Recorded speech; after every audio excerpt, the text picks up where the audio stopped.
and thanks for joining me on Rainy Forecast, show number 2. This week is going to be a little bit different than any other week, as we're going to discuss two of my favorite cloud types, both the Mammatus and the Lenticular clouds. These two cloud types are often ones that get people's attention for their looks. A couple of days ago here in Boulder, Colorado, we actually got to see my favorite cloud type, the Mammatus cloud. These clouds can usually be seen after a pretty big thunderstorm, forming when ice crystals fall out of the cumulonimbus cloud's anvil, after which these crystals go through a process called sublimation, which is basically just a fancy word for saying ice crystals melt into water droplets. The surrounding air then thermodynamically cools, resulting in a negatively buoyant air, which then results in these low-hanging cloud pouches called Mammatus clouds.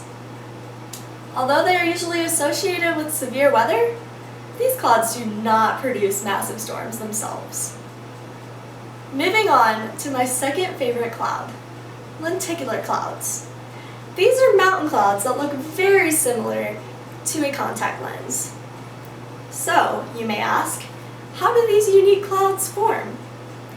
These clouds have a lot to do with the waves in the atmosphere that usually only develop with a relatively stable and moist atmosphere.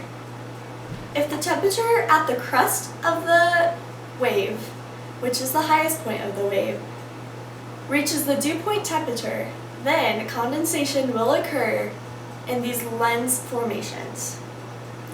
As air begins to sink down at the trough of the wave, which is also known as the lowest point of the wave, evaporation occurs. Since the dew point temperature and the actual temperature are not equal, these develop mainly on the leeward side of mountains, since this is where most of the moist rising air usually is, which is where lenticular clouds love to grow.